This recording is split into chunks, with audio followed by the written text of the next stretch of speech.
নমস্কার সুপ্রিয় দর্শক মণ্ডলী, আপনাদের সামনে আবার একটি নতুন ভিডিও নিয়ে হাজির হলাম। তো বন্ধুরা, আপনারা দেখতেই পাচ্ছেন এটা একটি জব কার্ড। তো এই জব কার্ড আপনারা কোথা থেকে বের করবেন এবং এর যে ডিটেলস আপনারা কিভাবে চেক করবেন, মানে কত টাকা আপনার ঢুকেছে এতদিনে এবং কত টাকা আপনার বাকি আছে, তো সমস্ত ডিটেলসটাই আপনারা কিভাবে চেক করবেন, তো সেটাই আমি আজকে ভিডিওর মাধ্যমে দেখিয়ে দেবো।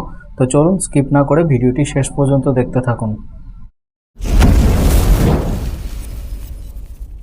তো আপনারা প্রথমে মিনিস্ট্রি অফ রুরাল ডেভেলপমেন্টের যে অফিসিয়াল ওয়েবসাইটটি আছে, তো সেই অফিসিয়াল ওয়েবসাইটটি আপনারা ওপেন করে নেবেন। আমি এছাড়াও ডেসক্রিপশন বক্সে লিঙ্ক দিয়ে দেবো, আপনারা ওখান থেকে ওপেন করে নিতে পারবেন। তো ওপেন করে নেওয়ার পর আপনারা এখান থেকে প্রথমে যে স্টেটটি আছে, তো সেই স্টেটটি আপনারা সিলেক্ট করে নেবেন। সিলেক্ট করে নেওয়ার পর এখানে আপনার যে ফিনান্সিয়াল ইয়ার, তো সেই ফিনান্সিয়াল ইয়ারটা সিলেক্ট করে নেবেন। তারপরে এখানে আপনার যে ডিস্ট্রিক্ট, তো সেই ডিস্ট্রিক্টটা এখান থেকে সিলেক্ট করবেন। এখানে আপনার ব্লক সিলেক্ট করবেন।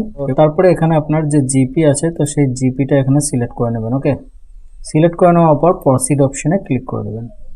প্রসিড অপশনে ক্লিক করার পর আপনাদের সামনে এই ধরনের ইন্টারফেস ওপেন হবে। তো এখানে আপনার আধারের সঙ্গে আপনার জব কার্ড লিঙ্ক আছে কিনা, তো সেটা আপনি এখান থেকে দেখতে পারবেন। যে 3 নম্বর option, list of worker with Aadhaar number, এই অপশনে ক্লিক করলে আপনাদের সামনে এই ধরনের ইন্টারফেস ওপেন হবে। তো এখানে আপনার আধার নাম্বার দেখুন ডান দিক বরাবর এখানে শো হচ্ছে।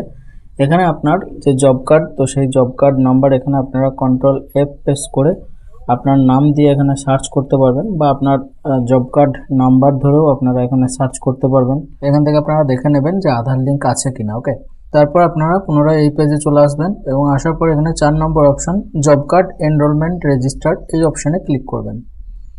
ক্লিক করার পর আপনাদের সামনে এই ধরনের ইন্টারফেস ওপেন হবে। তো এখানে আপনার যে জব কার্ড, তো সেই জব কার্ড টোটাল আপনার যে জিপির আছে, তো সমস্ত ডিটেলসটা এখানে শো হবে। এখানেও আপনি same control plus F press করে আপনারা আপনার যে নাম, তো সেই নাম ধরে বা জব কার্ড নাম্বার ধরেও আপনারা এখানে সার্চ করতে পারবেন। তো আমি র্যান্ডামলি একটা জব কার্ড ওপেন করে নিলাম। তো জব কার্ডটি ওপেন করলে এই ধরনের আপনার ইন্টারফেস ওপেন হবে। তো এখানে আপনার কি কাজের, কোন পারপাসে আপনার যে কাজটা হয়েছিল, সেই কাজটি কত দিনের হয়েছিল এবং আপনার কত টাকা পেয়েছেন, তো এখানে প্রত্যেকটা ডিটেলসই এখানে চেক করতে পারবেন। ওকে, তো সমস্ত কিছুই আপনারা এখানে দেখতে পারবেন এবং কত টাকা আপনার পেন্ডিং আছে বর্তমানে সেটাও আপনারা দেখতে পারবেন। আগামী দিনে যে টাকা দেওয়া হবে, তো সেই টাকাটা কত আপনি পাবেন, সমস্ত কিছু ডিটেলসটা এখানে আপনারা চেক করে নিতে পারবেন। ওকে, তো বন্ধুরা এই ছিল আজকে ভিডিওটি যদি ভালো লাগে অবশ্যই একটা লাইক করবেন এবং পরবর্তী ভিডিওর নোটিফিকেশন পেতে চ্যানেলটি অবশ্যই সাবস্ক্রাইব করে নেবেন।